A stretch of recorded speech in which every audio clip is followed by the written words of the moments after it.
오늘 시식갑니다. 하나님은 작은 일에도 큰 뜻을 이루신다 하는 그 말입니다. 여기 작은 일이란 단어가 나오고 큰 뜻이란 단어가 나왔죠. 이게 이제 작은 게 아니고 큰 게 아니고 그런 뜻이 아니고요. 이 두 가지가 뭔가 중요한 연결점이 있다는 것입니다. 그죠? 오늘 중요한 것을 여러분이 보는 그런 시간이 되기를 바랍니다. 여기 이제 작은 일, 우리 눈에 작게 보이는 일이죠. 그죠? 하나님은 작은 일을 가지고도 큰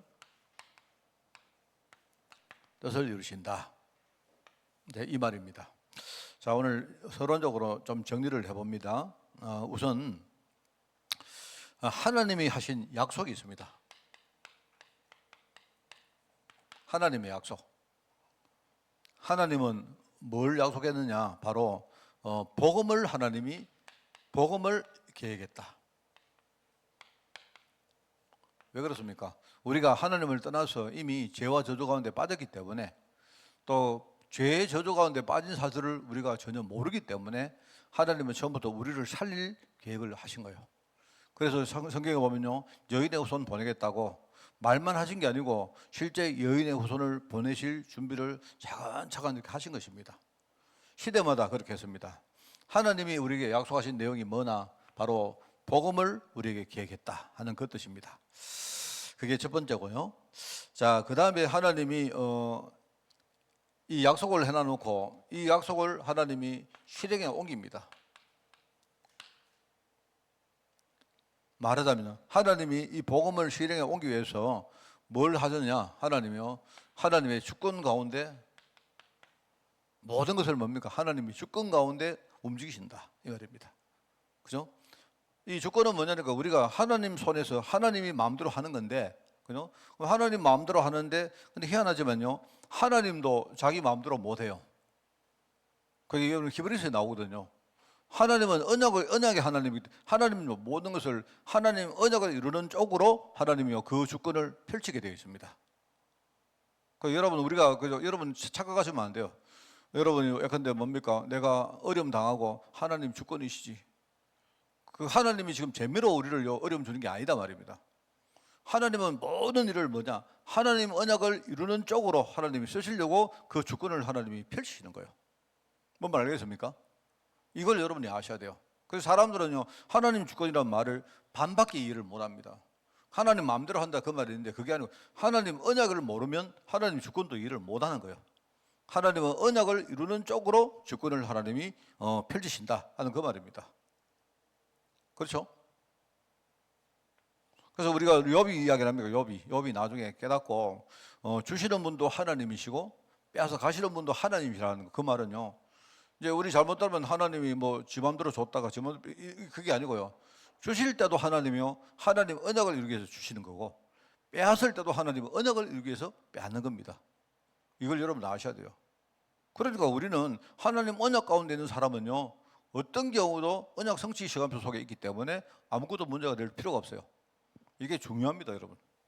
사실은요, 하나님이 약속을 하시고 그걸 실행에 옮기시는데, 그죠? 그러면서 이제 하나님이 여기에 중요한 도구를 하나님이 쓰시거든요. 이 도구를 쓰신단 말입니다. 여기 하나님이 쓰시는 이 도구가 바로 하나님이 일종의 쓰시는 주역들입니다. 하나님은 처음부터 뭡니까? 복음을 계획하시고 주권을 가지고 복음을 뭡니까? 하나님이 지금 이루시고, 그죠? 하나님 이 복음을 이루시기 위해서 중요한 주역들을 하나님이 부르셨다. 이걸 여러분이 아셔야 되죠. 그래서 우리가 흔히 말하는 이스라엘이란 말은, 이 말 속에는 이 세 가지가 들어있는 거예요. 이 세 가지가 들어있는 겁니다. 이게 참 중요한 말입니다. 그죠? 자, 그래서 이제 이걸 여러분이 먼저 이해를 하셔야 된다. 하시고요. 자, 그러면 이제 이 세 가지 관점으로 이 스토리를 쭉 이렇게 한번 몇 가지를 정리를 또 해보겠습니다. 이 복음의 스토리인데, 첫 번째로 이 원죄 문제가 있어요. 원죄. 인간의 가장 근본적인 문제가 바로 이 문제였거든요. 하나님을 믿지 않고 하나님을 떠나버린 겁니다. 그게 인간의 가장 근본적인 문제였습니다. 자, 그런데 이 원죄가 있었단 말입니다. 그래서 하나님은요, 이 원죄 문제를 실제로 뭡니까? 이 원죄 문제에 빠뜨린 사람이 누구냐? 그게 아담이죠, 아담. 그죠? 말하자면 이 아담이 바로 이 원죄라는 죄를 실제로 지은 장본인이 아담입니다. 그죠? 근데 하나님은 뭐냐? 이 원죄에, 이 아담이 원죄에 빠지게 만들었는데, 하나님은 이 원죄 문제를 해결하고 여기서 빠져나오게 하기 위해서 뭡니까? 그리스도를 보내신 거예요. 아담은 실제로 죄를 범한 장본인인데, 예수 그리스도는 뭐냐? 바로 우리가 흔히 말하는 우리가 죄가 없는 분이다. 성경이 그렇게 말합니다. 그러니까 그리스도의 자격 가운데 아주 중요한 자격이 뭐냐? 바로 죄가 없는 분이라 해야 돼요. 원죄로부터 여기 뭡니까? 자유로운 분이라야 그리스도가 될 수가 있는 거예요. 근데 세상에는요, 아무도 원죄에서 자유로운 사람이 없습니다. 아담 이후에. 그러니까 여러분, 이거 이제 바로 하나님의 계획은 뭐냐? 우리를 원죄에 빠진 우리를 살리는 것이 하나님의 계획이라면, 그죠? 지금 하나님은 이 원죄 문제 해결하려고요, 모든 것을 주권 가지고 하나님이요 지금 실행하고 계시는 겁니다. 근데 거기에 뭡니까? 원죄에 빠뜨린 장본인이 그 주역이 누구냐? 아담인데, 하나님은 또 다른 아담, 두 번째 아담, 성경은 두 번째 아담이라고 말합니다. 또 다른 아담 그리스도가 오셔서 실제로 이 원죄 문제를 실제로 해결했어요. 그게 하나님의 계획이다 이 말입니다. 그래서 이걸 우리가 뭐라고 합니까? 이걸 구원이라고 말하잖아요. 자, 좀 이렇게 뭡니까? 이야기를 좀 더 다르게 해보면요, 이제 이 원죄 문제가 나중에 뭐냐? 애굽이라는 문제로 다가옵니다. 애굽이 뭐냐? 이 애굽이라는 영적 의미가 뭐냐? 이게요, 인간이 빠진 원죄를 말하는 거예요. 그렇습니다. 그러니까 알다시피 이스라엘 백성들이 여기에 들어갑니다.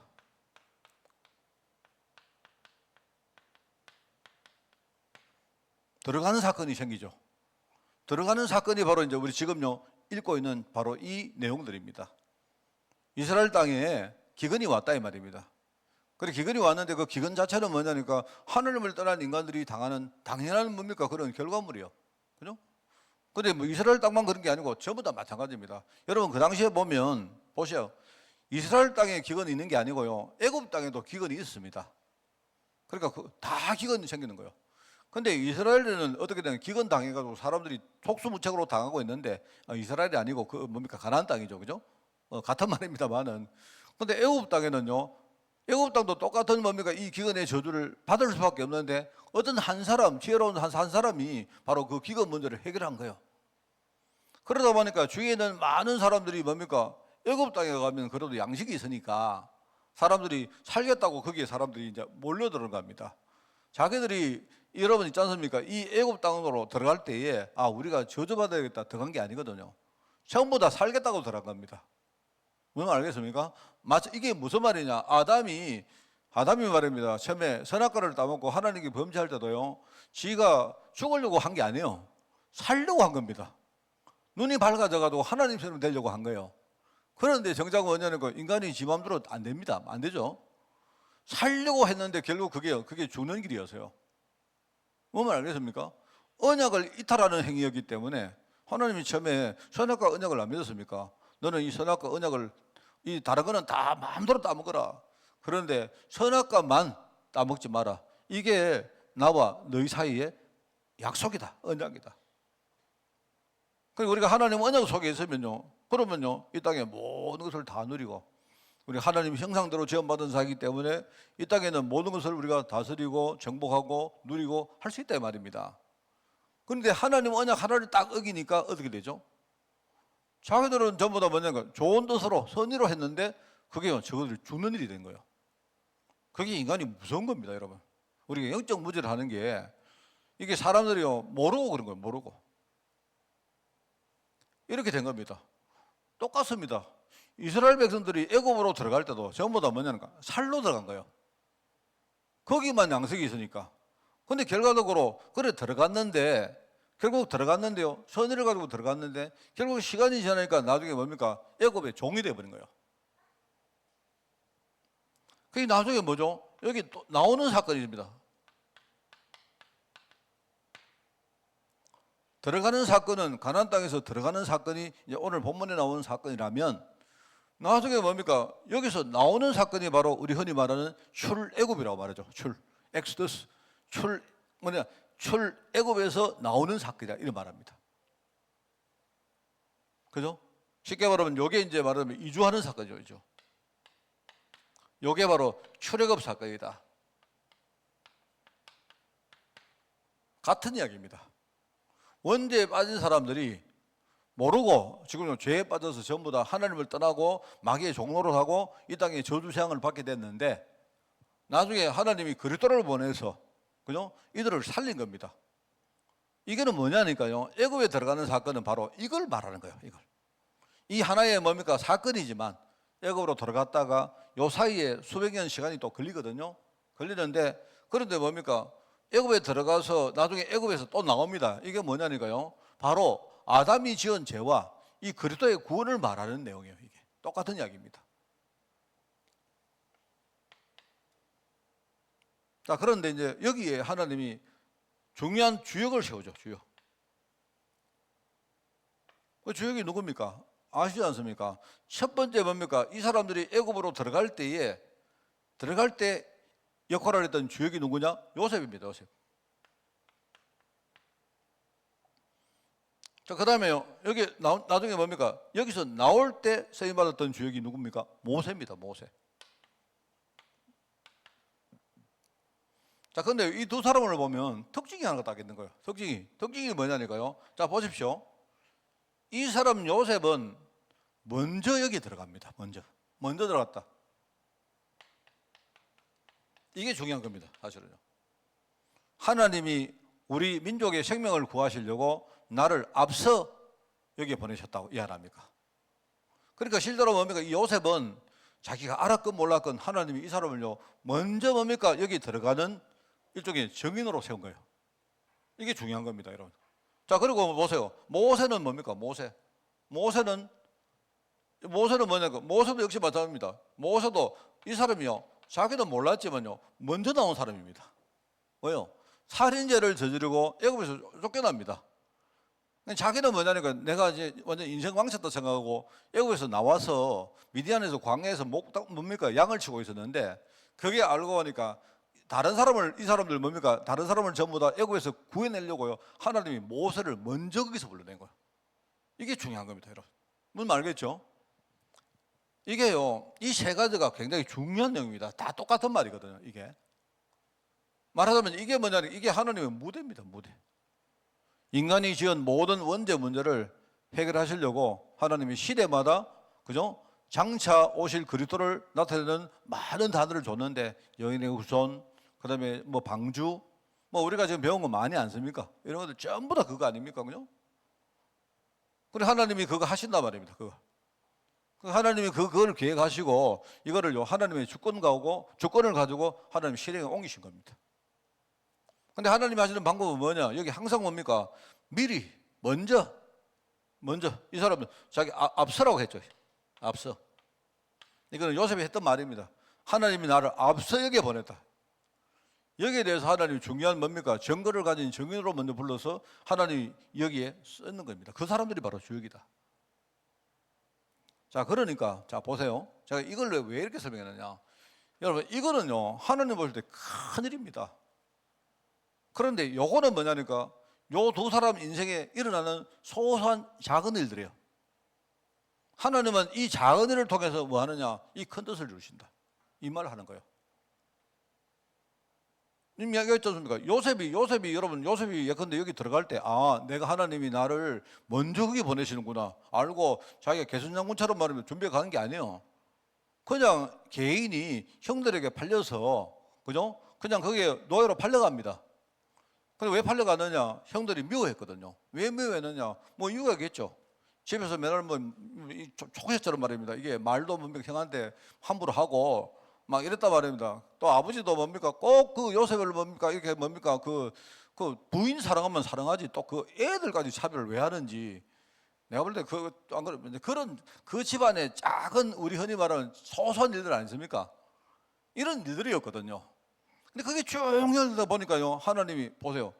하나님이 이 요셉을 앞서 보냈는데 나중에 이 사람들이 뭐냐니까 여기에 들어간 이주하는 뭡니까? 이 사건에 이 일에 주역으로 하나님이 쓰시려고 보냈다 이 말입니다.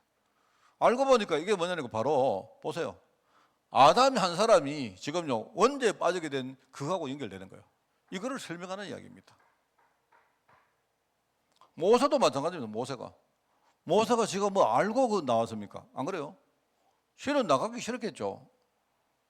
모세가 왕자였는데 거의 왕자 신분이었는데 근데 어떻게 하다가 뭡니까 그 이스라엘 사람들 뭡니까 그 사람들을요 누가 하는 거 보고 죽였단 말입니다. 죽여가지고 살인죄범이 돼가지고 이 사람이 거기서 이제 도망자 신세가 나온 거예요 그냥. 자기는 뭐냐니까 뭐 그런 거 아니겠습니까? 나는 어떻게 인생이 이렇게 참 인생이 참 허망하나 뭐 이렇게요. 내가 조금만 잘했으면 잘못하면 내가 이렇게 왕도 될 수 있을 텐데 어떻게 내 참 팔자가 너무나 기구해가지고 어찌 내 운명도 팔자도 사주도 뭐 이따위나 뭐 이런 거 안 나겠습니까? 나중에 보세요. 여기서 미디안 광야에 가가지고요. 그것도 십보라를 만났는데 그 부인을 만났는데 그냥요. 그거 뭐 이렇게 뭐 우리 옛날에는 우물가에서 주로 정분이 많이 생기는가 봐요. 우리 원래 이삭하고 리브가도 우물가에서 만나고 누구죠? 모세도 우물가에서 만납니다. 우물가에서. 혹시 모르지 뭐. 사마리아 여인이 우물가에서 예수님 딱 만나고 보니까 야 멋있게 생기거든. 이래가지고 혹시 뭐 초파를 날지도 모르죠. 그래 모르는데 거기서 이제 만났단 말입니다. 그럼 자기는 아무 그거 없잖아요. 그런데 그 미디안 땅에 그 족장이 누구냐? 바로 뭡니까? 이드로가 있다 말입니다.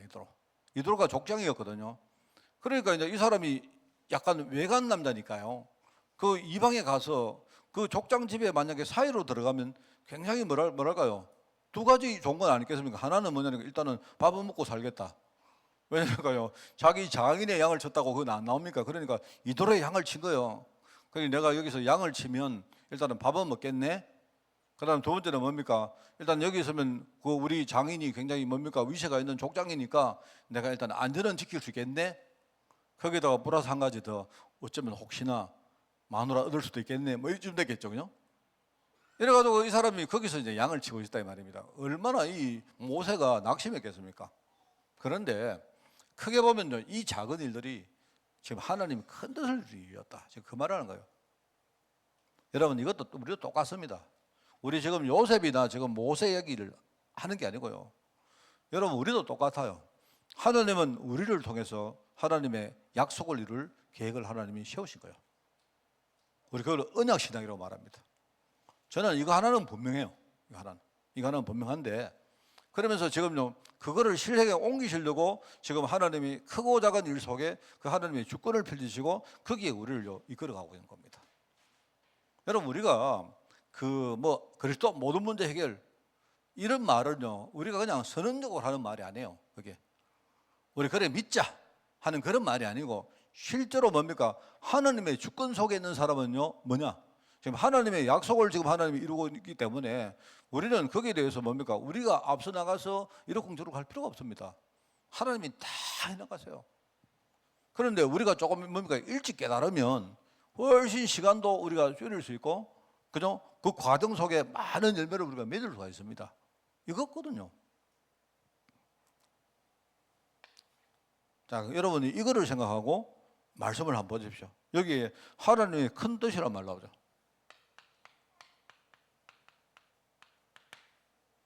여기에 보니까 애굽에 들어가는 동기가 뭐냐? 창세기 15장에 보니까 13절에 나옵니다. 네 후손이 나중에 이방의 객이 될 것이다. 이렇게 말합니다. 왜 그렇습니까? 아브라함 한 사람이 불신앙 때문에 아브라함 한 사람이 불신앙으로 하나님의 명령을 온전히 준행을 안 했거든요. 그래서 하나님이 깜깜한 가운데 이제 이때도 이 당시에 하나님이 연기불 뒤에 딱 숨어가서 또 말합니다. 하나님 좀 비겁한지 몰라도 하나님이 구약 시대는 하나님이 항상 뒤에서 이렇게 딱 숨어가 은밀하게 임재를 하세요.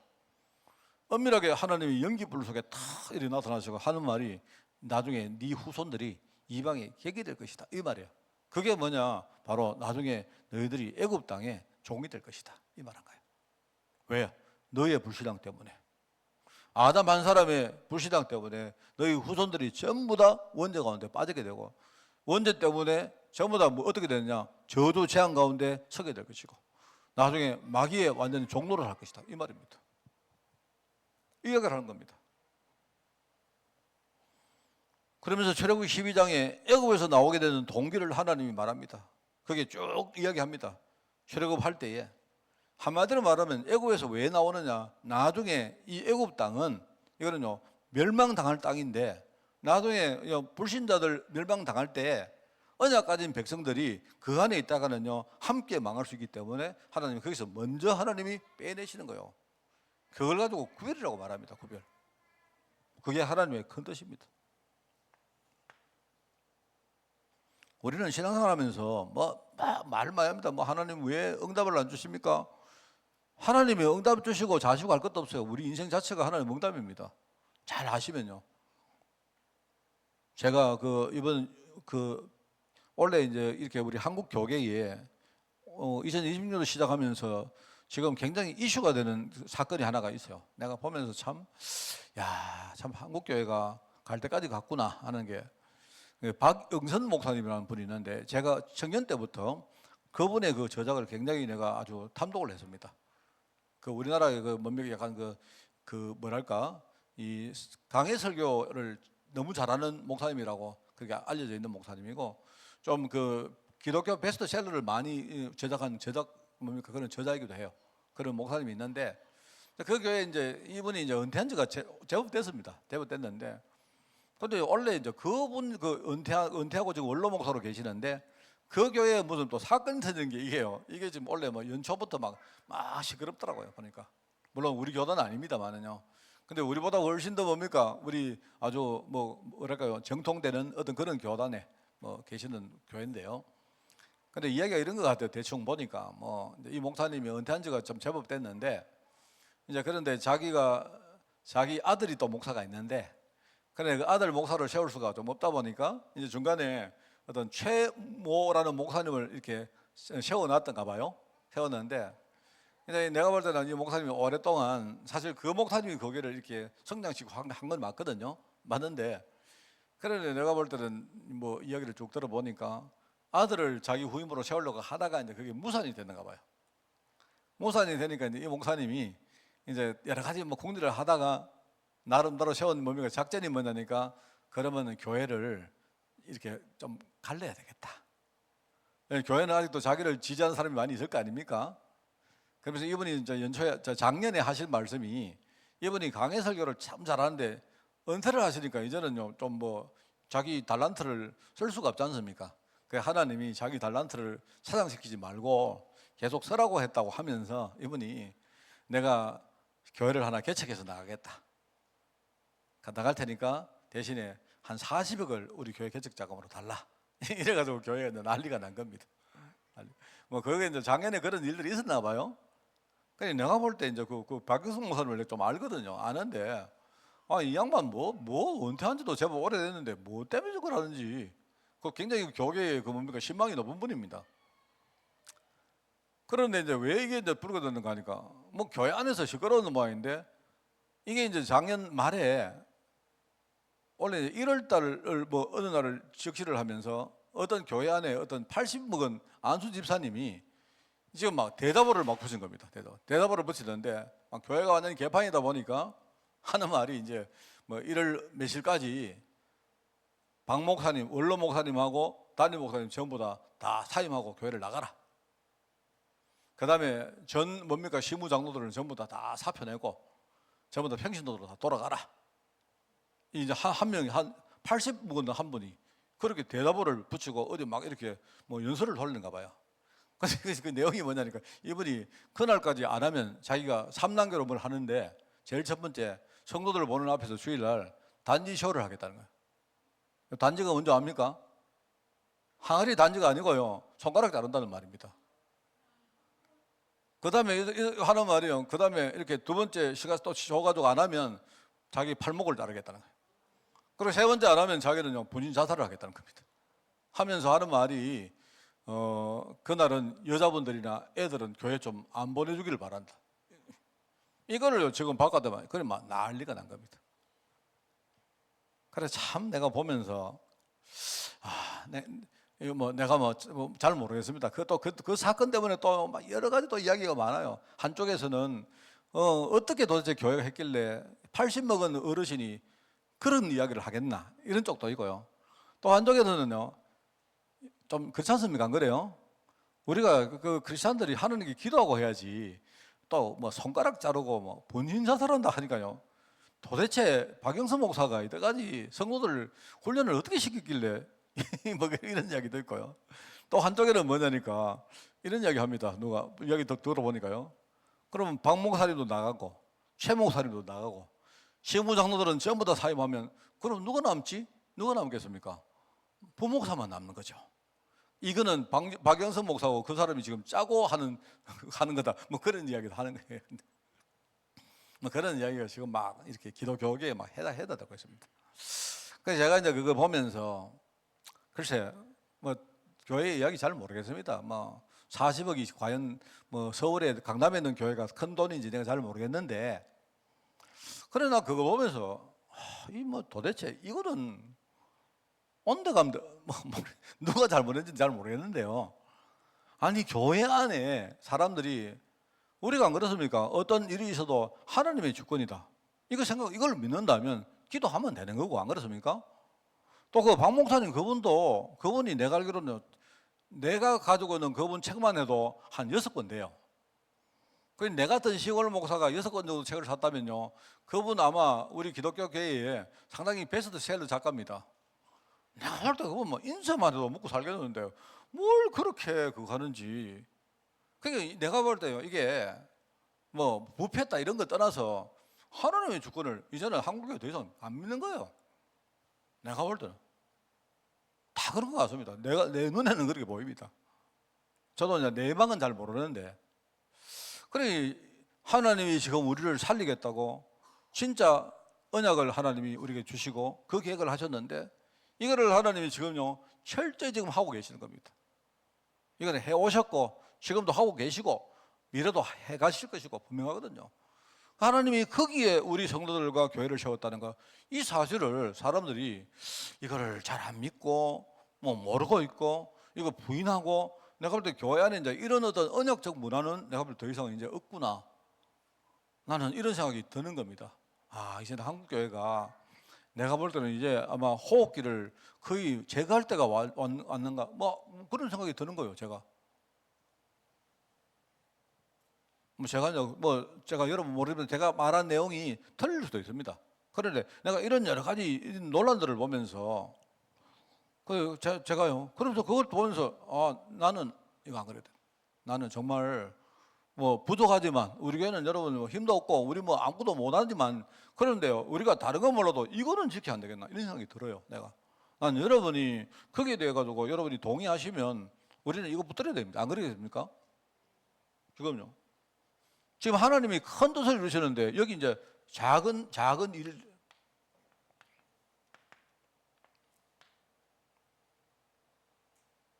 그죠?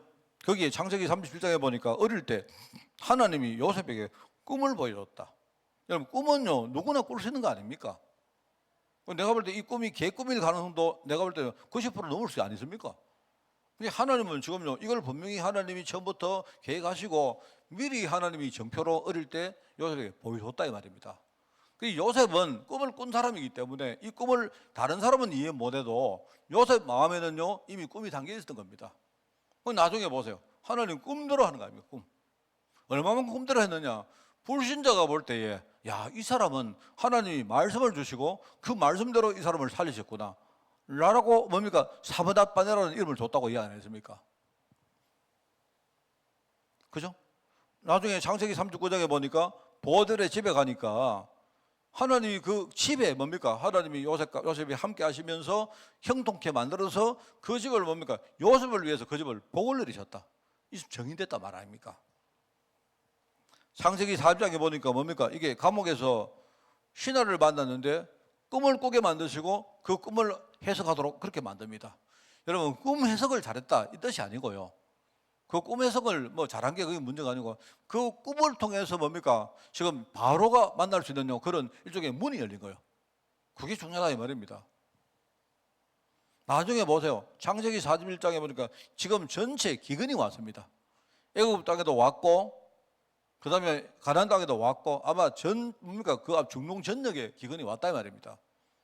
하나님이 이 기근을 그냥 하셨겠느냐? 그냥 한 게 아니다 말입니다. 이게 하나님의 주권 속에서 거다.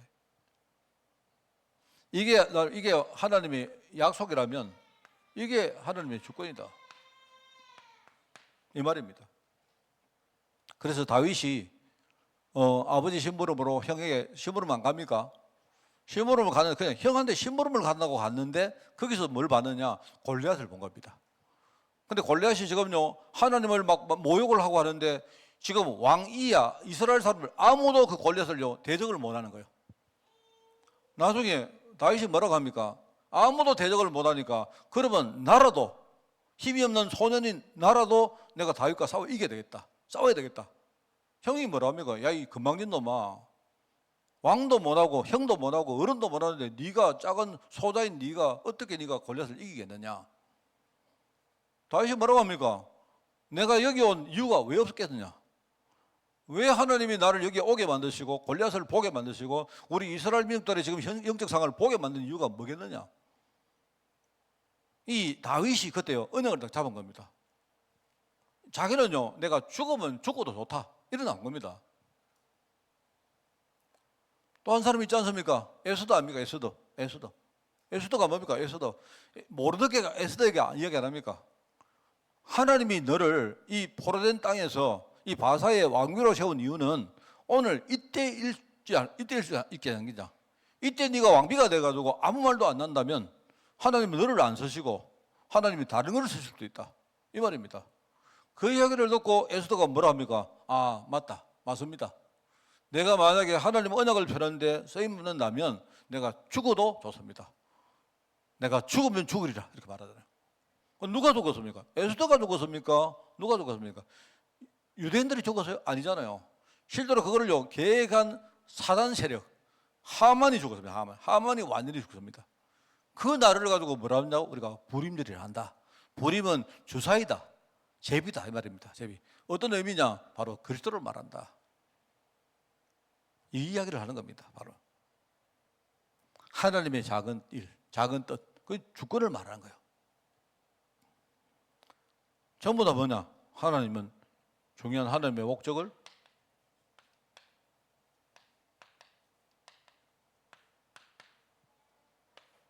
이 목적을 성취하기 위해서 하는 거다, 그죠? 출애굽기 12장에 보니까 6월절 어린 양의 피를 바른 그날 실제로 출애굽이 실행되었습니다. 자, 그런데 여러분 이거 보시면요 거기에 나옵니다. 여러분 출애굽을 허락한 사람이 누구냐? 바로입니다. 바로가 실제로 뭡니까? 애굽에서 이 사람들을 풀어줍니다. 바로가. 하나님이 바로가 끝까지 뭡니까? 저항을 해도 하나님이 끌고 나올 수 있지만요 하나님은 어떻게 하시느냐? 결국 나중에 사단도 손들게 만들어 버립니다. 그렇게 바로가 출애굽을 허락을 합니다. 애굽에서 풀어준 주인이 누구냐? 주역이 누구냐? 바로 바로가 그랬어요. 바로가. 여러분 사무엘상 6장에 읽어보시면 그게 똑같은 이야기 나옵니다. 이거는 뭐냐니까 사무엘상 6장은 이 블레셋이 쳐들어와서 하나님 언약궤를 훔쳐가 버렸거든요. 그래서 자기들 생각에는요 이 사람들이 오판을 한 겁니다.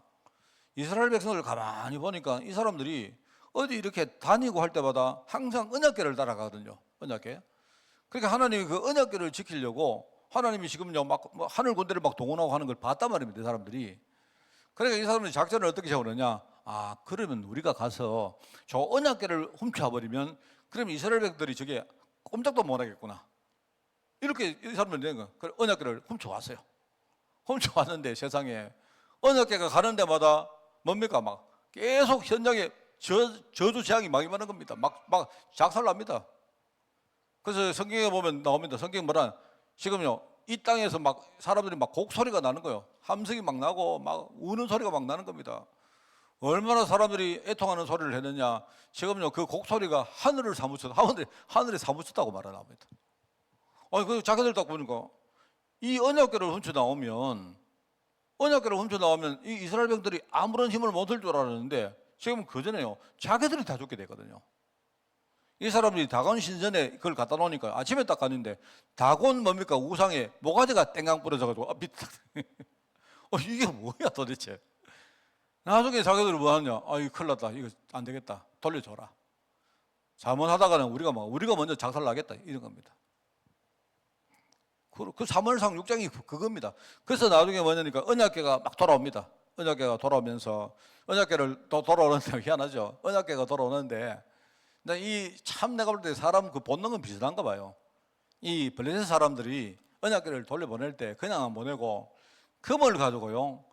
쥐 형상을 만들고 이래 우상을 막 만들어 가지고 일종의 이제 뭐 곡물입니다. 곡물. 그죠? 자기들이 잘못했으니까 하나님 제발 우리 한번 봐주세요. 이런 식으로 뭡니까? 이 금 가지고 뭔가를 이렇게 뭡니까? 곡물을 주는데 전부 다 뭐냐니까 우상으로 만들어 가지고 그거를 이렇게 다 함께 뭡니까? 금을 그 안에 다 이어가지고 딱 돌려줘요. 그런데 여러분 그 뒤에 보면요. 이스라엘 백성들이 이 제사를 그 언약궤가 돌릴 때 제사를 지내는데 그때요. 어떤 제사를 지는지 아세요? 속건제를 속건제. 속건제라는 제사를 지냅니다. 제가 옛날에 제사 이야기 할 때 가르쳤죠. 속건제는요. 보상 내지는 배상을 함께 해야 돼요. 그러니까 이 사람들이 자기들 잘못한 내용을 가지고요. 이 우상을 가지고 일종의 보상금을 거기다가 넣어가지고 돌려줍니다. 그게 이제 돌아오는 장면이 쭉 있습니다. 그게 쭉 보면요. 이게, 그죠? 애굽 땅에서 이스라엘 백들이 나올 때도 애굽에서 풀어준 사람이 누구냐? 애굽 왕입니다. 이 언약궤가 돌려오다도 뭐냐니까요. 블레셋 스스로 자기들이 아이고 가져가라고 막 금까지 뭡니까? 함께 이렇게 곡물로 이어가지고 막 돌려줍니다. 똑같아요. 내가 볼 때. 그런 이야기가 쭉 나옵니다. 이거는 뭐 말이냐? 하나님의 목적은 하나님이 지금 하나님의 언약을 이루겠다는 말입니다. 그러니까 마귀가 지가요 언약궤 훔쳐갔다. 해봐라 이야기입니다. 해봐라 이야기입니다. 네가 그럼 언약궤 훔쳐가봐라. 그럼 네한테 좋을지 훔쳐가봐라. 그럼 훔쳐가라. 하나님은요 전부 다 하는 게 뭐냐니까 하나님의 뜻을 이루시기 위해서 하시는 거예요. 예레미야 33장에 안 나옵니까? 예레미야에게 말합니다. 예레미야야 기도해라. 내게 부르짖어라. 그러면은 내가 지금까지 사람들이 아무도 몰랐던 하나님의 언약을 내가 다시 너를 통해서 회복할 것이다. 이 말입니다. 그 이야기입니다. 이스라엘의 언약 회복. 에스겔 37장은 뭡니까? 이스라엘의 뭡니까? 영성 회복을 말하는 거예요. 지금 마른 꼴짜기에 뭡니까? 꼴짜기에 마른 뼈들이 이게요 나중에 살아나서 회복되어지고 군대가 되어지고 이러면서 하나님을 막 찬양하고 이런 일들이 일어난다 이 말입니다. 그게 하나님의 목적입니다. 계시록 2장에 보니까 뭐라고 하냐? 마귀가 마지막 날에 고난과 시험과 환난을 줄 것이지만 그렇지만 거기에 흔들리지 말고 충성해라. 그러면 생명의 관을 받게 될 것이다. 하나님은요 지금 하나님의 일을 하시기 때문에 우리는 다른 거 보고 흔들릴 필요가 없습니다. 그게 사도행전 1장 8절, 마태복음 24장 14절 복음운동이죠, 그죠?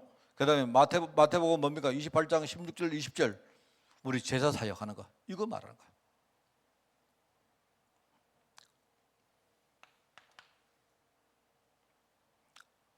그렇기 때문에 우리가 큰 하나님의 뜻을요 우리가 언약으로 딱 품고 있고, 그죠? 매일매일 우리가 하루하루마다 하나님이 지금 나를 통해서 이루어 가시는 그걸요 우리가 실제로 깨닫고 인도받고 누리는 겁니다. 그게 우리의 삶입니다. 여러분 이게 말씀이 없으면 안 돼요. 오늘의 말씀, 이번 주간의 말씀, 그다음에 여러분에게 뭡니까? 어떤 일들이 딱 생길 때 이번 사건을 통해 하나님에게 주시는 말씀, 항상 여러분요 말씀을 가지고 하나님과 여러분 조율을 하셔야 돼요. 그렇기 때문에 이제 이게 뭐 기근이 났다, 희한하죠. 쌀을 사러 간다.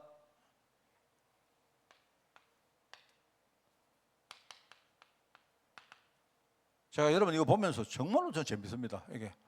그리고 여기 보니까요, 이 요셉이 정말로 이게 지혜가 있어요. 어떻게 순간적으로 일어날 일들을 쫙쫙 이렇게 뭔가요? 만들어 가는가. 나중에 베냐민.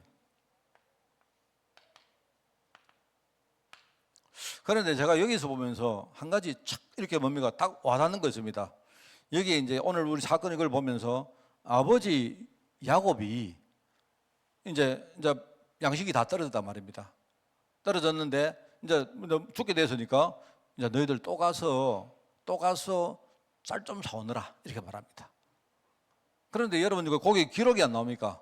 형들이 말하기를 아버지가 만약에 동생 문제에 대해서 걸리지만 않았다면 그동안 우리가 애굽 땅에 벌써 몇 번이나 왔다 갔겠습니다. 그게 아마 이제 내가 볼 때는 그 이스라엘 말하면 야곱이 이제 그 아들을 통해 가지고 이야기를 안 들었겠습니까? 애굽의 총리가 이제 가서 다음에 너 올 때는 동생 안 들고 오면 절대 내 눈앞에 나타나지도 마라 했다고 이야기 안 합니까? 그러니까 아버지가 이제 그 말을 듣고는 근심이 안 되겠습니까? 안 그래요? 얘들이 지금요 올 때도 쌀값을 줬는데 그 쌀값이 전부 다 뭡니까? 그 자루 속에 있었단 말입니다. 그 돈도 안 받았죠. 막 찝찝한 겁니다. 아버지 입장에서는요. 또 그 다음에 올 때는 하나 남은 자기가 사랑하는 아들이 뭡니까? 베냐민을 데리고 오라 하니까 아버지가요 아마 계속 주저했을 것 같아요. 내가 볼 때. 그래가지고 이제 쌀이 다 떨어져도 아마 아버지가 못 가게 했습니까? 야, 좀 더 우리 좀 참아보자. 애기 묵고 살아보자. 안 했겠습니까? 그죠? 이제는 이제 못 버틸 적이 딱 되니까 아버지가 이제 좀 사과 오느냐 하는데 이제 이야기합니다. 우리가 이제 다시 가려고 하면 동생 데리고 가야 됩니다. 동생 안 데리고 가면 우리는 거기 가서 아마 축구가 뭐 우리 살아 돌아오지 못할 수도 있습니다. 이렇게 말한 거예요. 그리고 아버지가 이제 고민을 하다가 거기 나옵니다. 이제 그 고민을 하는데 아버지가 결단을 한 거예요. 결단을 했는데 아버지가 믿음 가지고 딱 결단했습니다. 이 내가 볼 때 이 야곱이요 참 그래도 순간순간 믿음 결단을 하는 것 같아요. 그게 안 나옵니까? 거기 쭉 보면 이제 13절에 보니까 네 야후 데리고 떠나서 다시 그 사람에게 가라 하면서요 전능하신 하나님이 그 사람 앞에서 너에게 은혜를 베푸사 그 사람으로 너희 다른 형제와 다른 형제 누구 시몬이죠, 그죠? 시몬은 지금요 아직 그 애굽 땅에 갇혀 있다 아닙니까? 다른 형제와 베냐민을 돌려 보내시기를 원하노라. 내가 자식을 잃게 되면 이르리로다. 이 말 뭡니까? 죽으면 죽으리라 할 말 동안 결단한 거예요, 이 사람이. 그래. 이 하나님이 하시는 거니까 내가 하나님이 진짜 죽이시면 하나님 내가 우리 아이들 죽음을 받아들이겠습니다. 이렇게 한 거 아닙니까? 그러면서 형제들이 예물을 딱 마련하고 갑절의 돈을 왜 갑절의 돈입니까? 앞에 돈을 뭡니까? 안 줬기 때문에 그 나중에 내가지고 너 옛날에 너 돈 안 내고 너 외상으로 도망가고 뭐 이럴 수가 있으니까요. 갑절의 돈을 딱 준비하고 거기다가 예물을 여기 보니까 예물을 좀 많이 하지 전부 다 조금이 뭔지 몰라도 유향 조금과 꿀 조금만 유향나무 열매와 감복. 여러분 감복숭아 이게 뭐냐니까요. 내가 이 감자가 단감자입니다. 달다란 말입니다. 이게 그죠? 그런 이야기인데 뭐 이런 걸 가지고 가가지고 이제 내려가죠. 참 이게 보니까 이 인간적이긴 한데 그래도 이 야곱이 결단적으로 믿음에 탁 뭡니까 신앙이 결단 내린 겁니다. 이게 내가 볼 때 참 위대한 사람이다 하는 생각이 들어요. 그래서 우리가 여기에 승리하는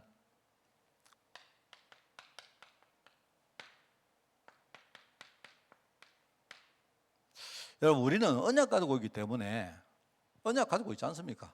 여러분 언약 알죠? 나는 우리 성도님들은 그래도 전부 다 우리의 신앙이 언약 신앙이라고 생각합니다. 내가 부족해도 하나님의 언약을 우리가 믿기 때문에 우리는 여기에 지금요 믿음으로 선 거라고 생각해요. 그러니까 우리가 이제 언약을 우리가 100% 각인 뿌리 체질되면 좋겠는데 물론 그렇게 잘 안 되니까 그래도 우리가 좀 힘들어도 우리가 하나님의 약속을 딱 붙들고 있기 때문에요 그거 믿고 우리는 나가는 거예요. 근데 결국은요 그것 때문에 우리 다 살게 돼 있습니다. 하나님의 약속은 딴 거 없습니다. 하나님이 나를 살리시고 나를 살리셨고 그죠? 나를 통해 누구를 다른 사람 살릴 것이다. 내가 최근에 어떤 교회 하나 이야기 들었는데요. 그 교회가 건축을 하려고 하다가 건축을 안 하고 50억을 4년 동안 조달을 해가지고 지금 서울에 어려운 교회들 진짜 많거든요. 여러분 그 2020년도 이후에 그죠? 지금 최근 5년 동안 서울에 뭡니까 미자립 교회 절반 이상이 없어졌어요. 지금 좀 심각합니다 우리나라. 그런데 여러분 한번 보세요. 미자립 교회하고 이런요 풀뿌리 교회가 없어지면요 여러분 한국 교회는요 내가 명맥이 끝이 꺼져집니다. 많은 사람들이요 큰 교회가 안 그렇습니다. 그렇지 않아요. 풀뿌리 교회가 있어. 우리가 뭐든지 안 그렇습니까? 안 그래요? 큰 교회도 역할이 있지만요, 눈에 보이는 조그마한 교회가 우리나라 의외로 뭡니까? 전국에 많이 퍼졌습니다. 여러분 한만만 해도 시골 교회가요 몇십 개 있습니다. 알겠습니까? 근데 그게요 풀뿌리 교회입니다. 제가 여기 우리 평기교회가 안 그래도 안군사님 집에 내가 갔다가 그 평기교회를 지나갔는데, 여러분 그 평기교회 같은 그런 교회가 없으면 그러면 그 교회 그 동네 사람들요 그 누가 전도하겠습니까? 안 그래요? 나는요 그게 풀뿌리라고 생각해요. 풀뿌리. 지금요 우리나라 교회가 지금 왜 문제가 하니까 풀뿌리 교회가요 돈 때문에 지금 재정 때문에 지금요 많이 무너졌습니다. 언제부터?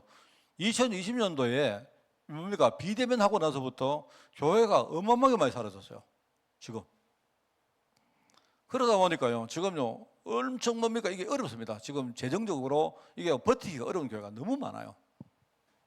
참 우리 교회는 이게 좋은 게 우리 시골이고 여기는 뭐 우리가 세를 냅니까? 뭐 그런 거 없잖아요. 여러분 수도권에는요 여러분 가보시면요 건물에 들어가 있는 이 뭡니까? 이 세를 하고 있는 이런 뭡니까? 교회들은요 세가 없고 목사님 사례가 안 되고 이러면요 교회는요 문 닫아야 됩니다. 자, 그런 교회가 우리나라에 어마어마하게 많다는 사실을 여러분 아셔야 돼요. 그런데 큰 교회들이 그걸 잘 몰라요.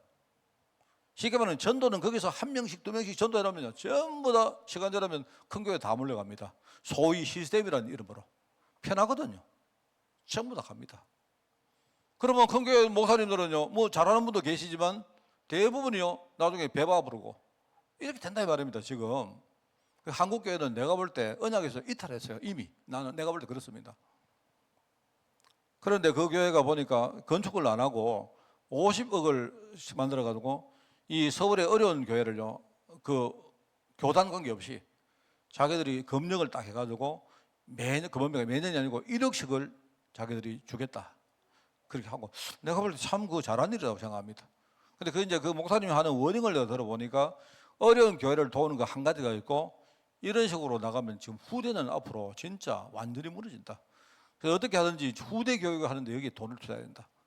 이래가지고 그거 보니까 50억을 거두어서 어려운 교회 50개를 도우고, 그 다음에 전 교인들이 보니까 그 자기들 재산의 1%씩을 10%도 아니고 1%씩을 전부 다 유산으로 내놔가지고 그거 가지고 이제 후대 사역을 하자 이렇게 하더라. 내가 볼 때 잘할지 모르지만 나는 그 굉장히 훌륭한 생각이라고 생각합니다. 뭐 우리 교단은 아니지만요 내가 볼 때는요 전부 다 그래 해야 됩니다. 각자. 저는 우리도 저 사실 그거 생각하면서 보면서 나도 생각 좀 했습니다. 어떻게 하든지 나는 내 인생의 뭡니까 내 목회 인생의 마지막이라고 생각하고, 제가 마지막 하니까 좀 죄송한데 제가 어디 간다는 뜻이 아니고 그런 각오를 하겠다는 이 말입니다. 각오로. 그렇게 우리 후대를 위해서 하자. 뭐 내가 그 이야기를 했더니 누가 목사님 우리 교회도 한번 신청해 보죠 이러는데, 우리 교회는 안 됩니다. 우리 교회는 자립교회 아닙니까? 뭘 우리가 뭐 누구 돈을 준다고 받아요. 우리가 좋아줘야지. 안 그렇습니까? 맞죠? 아닙니까? 우리 재정부는 돈 이렇게 준다고 하면 받을랍니까? 뭐 그러지 말고 우리가 여러분 하면 안 됩니까? 안 그래요? 뭐 돈이 없으면 뭐 작게 하면 되고 그렇잖아요. 그래서 우리는 여기 나옵니다. 복음.